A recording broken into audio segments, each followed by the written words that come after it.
As you grow older, something inside you goes quiet. Hindi siya biglang nawala. Unti-unti lang siyang napagod. Habang tumatanda ka, nag-iiba ang priorities mo sa buhay. Hindi dahil gumaan ang mga pinagdaanan mo, kundi dahil marami ka ng pinasan na walang nakaalam. Dati you cared too much explaining, too much hoping, too much giving. Ngayon you barely react, not because you don't feel, but because you felt too much for too long.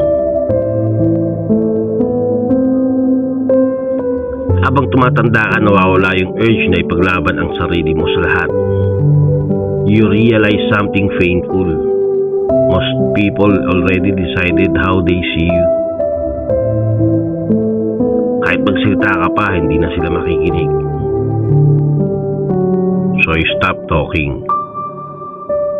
You let silence do what words never could. Dati takot kang mawalan ng kasama o ng kaibigan. You stayed longer than you should. You tolerated what slowly destroyed you. And you called it loyalty. Pero ang totoo, takot lang yun. Now you know better. Dahil habang tumatanda ka, mas natatakot ka nang mawala ang sarili mo kaysa mawalan ka ng makasama. You stop chasing closure because closure never came from them anyway. It came from the moment you finally accepted na hindi lahat ng sakit may paliwanag. Some people won't apologize. Some people won't change. Some will never admit what they did. And you learn to live with that. Habang tumatanda ka, mas pinipili mo na ang loneliness kaysa sa company na ubos ka pagkatapos. Mas okay na yung tahimik kaysa sa presensya ng taong hindi ka naman nakikita kahit kailan. You'd rather be alone than feel alone with someone beside you. Dati mabilis kang mag-react. Ngayon, huminto ka. Not to be kind, but to survive. You understand that not everybody battle is worth your sanity. Habang tumatanda ka, nawawala yung desire na manalo sa argumento. Alam mo kasi because winning never healed you. Kapayapaan, oo. Kapayapaan ang isip. And peace came with distance, with detachment, with letting go even when it hurt. You don't announce your exit anymore. You don't explain your silence. You don't beg to be understood. Because the people who truly cared never needed an explanation. Habang tumatanda ka, you don't become colder. You become harder to break. Your heart didn't close. It's just learned how to lock itself from those who keep breaking in without permission.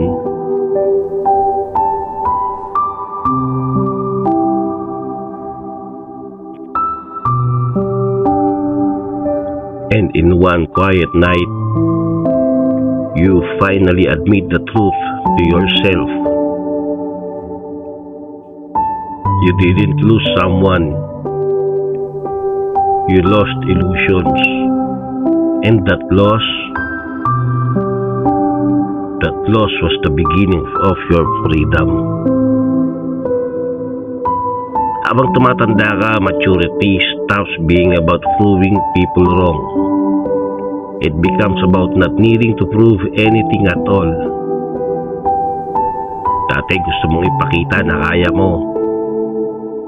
Ngayon, malamang sa malamang mas mahalaga na hindi mo na kailangang ipaliwanag kung bakit mo piniling manahimik.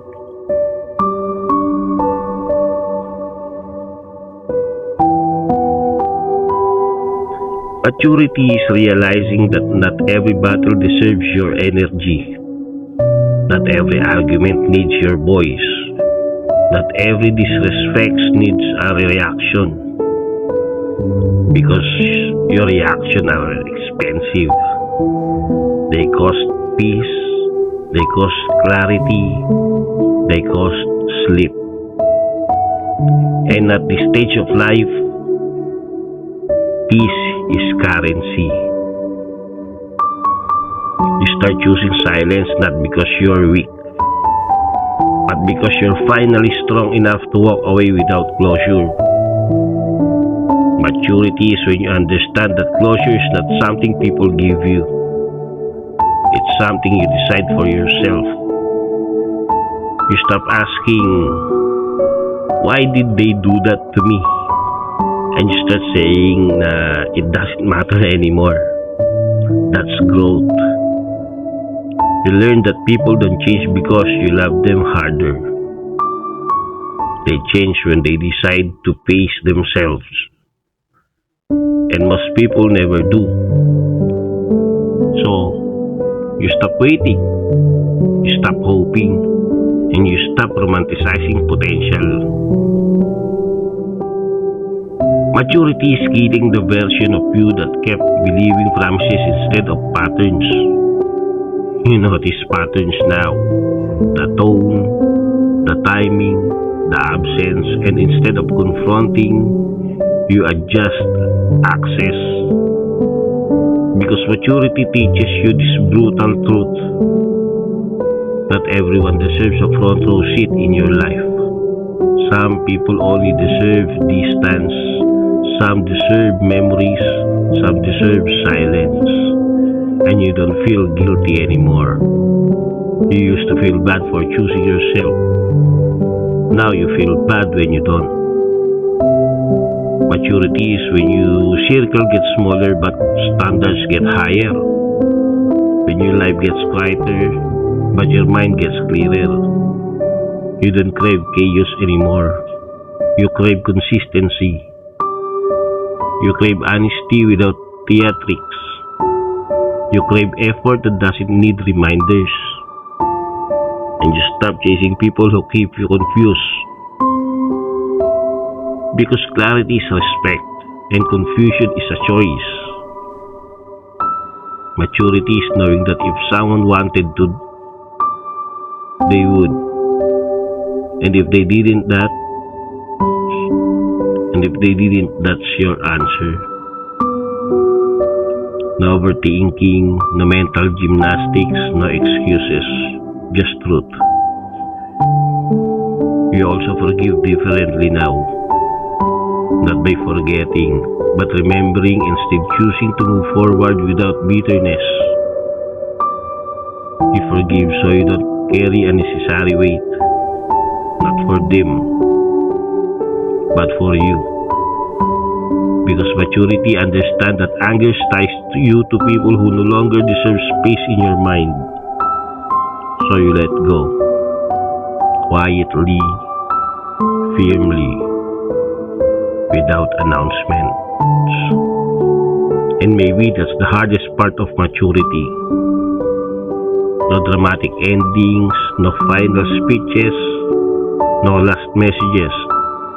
Just distance. Just acceptance. Just a deep breath and realization that you've outgrown the life that once broke you. And that's not loneliness. That's evolution. Good night.